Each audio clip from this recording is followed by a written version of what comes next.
नमस्कार दोस्तों।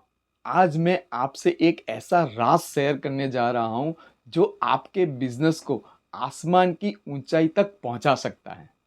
सही सुना आपने। राइट और रिलेवेंट क्वेश्चन पूछने की, वो सवाल जो आपकी पूरी सेल्स कन्वर्सेशन को बदल के रख देगी। मगर वो सही सवाल करने की कला के लिए आपको 3 चीजों पे ध्यान रखना पड़ेगा। Number 1, active listening. Number 2, active listening.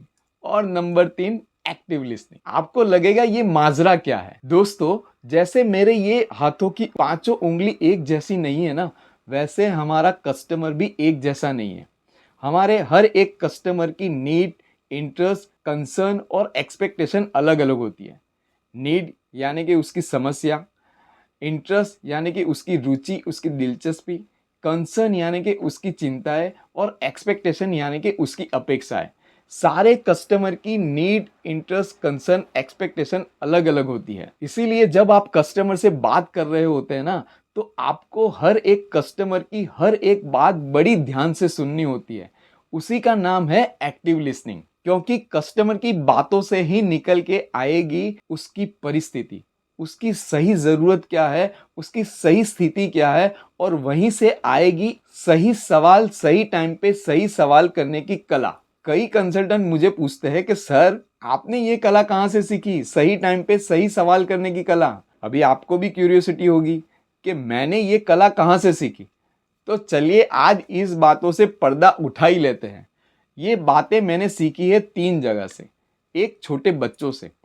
दूसरा जो है किताबों से। और तीसरा जो है यूट्यूबर से, जो यूट्यूबर पॉडकास्ट करते हैं। छोटे बच्चों से। अब आपके मन में सवाल आता होगा कि छोटे बच्चों से ये कला कैसे सीख सकते हैं? तो छोटे बच्चे जो है ना, हमारी बातें बहुत ध्यान से सुनते हो और वहीं से सवाल करते हो। उदाहरण के रूप में, एक छोटा बच्चा जब आपसे चॉकलेट मांगता है ना, आप मना कर देते हो। आप कहते हो चॉकलेट नहीं खा सकते। वो आपको सवाल पूछेगा, चॉकलेट क्यों नहीं खा सकते? आप उसको बताओगे कि चॉकलेट खाने से दांत खराब हो जाते हैं। वो आपको पूछेगा कि चॉकलेट खाने से क्यों और कैसे दांत खराब हो जाते हैं। समझ में आया मेरी बात?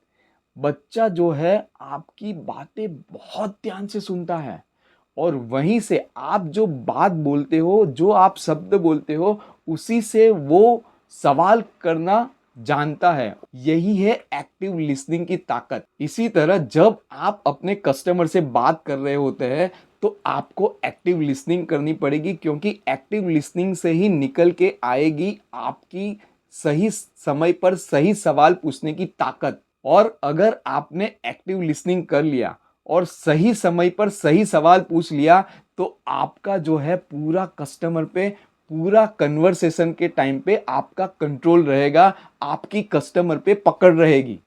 दूसरा स्रोत है किताबें। किताबें केवल आपको नॉलेज ही नहीं देती, मगर आपको सवाल करना भी सिखाते हैं। कैसे? आप बहुत सारी किताब पढ़ोगे तो वहां बहुत सारे क्वेश्चन मार्क होंगे, और वहीं से आप सीख सकते हो क्वेश्चन करने की कला। जैसे जैसे आप ज़्यादा किताबें पढ़ते जाएंगे ना, आप इसमें माहिर हो जाएंगे। वहीं से आप सीखेंगे कि कैसे सही टाइम पे सही क्वेश्चन कर सकते हैं। तीसरी है यूट्यूबर। यूट्यूबर जो पॉडकास्ट करता है, जो अपने गेस्ट को एक सही पैटर्न से सवाल पूछता है, सही टाइम पे वो सुनता है और सही टाइम पे वो सवाल पूछता है, राइट टाइम पे राइट क्वेश्चन पूछता है। तो ऐसे यूट्यूबर से भी आप सीख सकते हो कि कैसे जो है आप अपने कस्टमर को सही समय पर सही सवाल पूछ सकते हो। तो आज से ही एक्टिव लिसनिंग पे काम करना शुरू कर दीजिए, और जो है एक्टिव लिसनिंग करके, जैसे छोटा बच्चा सवाल करता है ना, वैसे ही एक्टिव लिसनिंग करके अपने कस्टमर के साथ सही टाइम पे सही सवाल करना शुरू कीजिए। और अगर आपने ये कला डेवलप कर ली, अगर आपने ये कला विकसित कर ली, तो आपका जो सेल्स है वो एक्सपोनेंशियल बढ़ जाएगा। अब सवाल करने की बारी मेरी। आज आपने इस वीडियो से कुछ नया सीखा? अगर आपका जवाब हाँ है, तो अभी जाइए और ये चैनल को सब्सक्राइब कीजिए। क्यों करना है चैनल को सब्सक्राइब? क्योंकि ऐसे इंपॉर्टेंट वीडियो आपसे मिस ना हो जाए। और यदि आपको मेरे से कोई सवाल पूछना है, तो नीचे कमेंट बॉक्स में जाइए। हर एक सवाल को मैं पढ़ूंगा और जवाब दूंगा। ये चैनल को लाइक करने के लिए, शेयर करने के लिए, सब्सक्राइब करने के लिए आप सारे लोगों का हृदय की गहराइयों से बहुत बहुत धन्यवाद।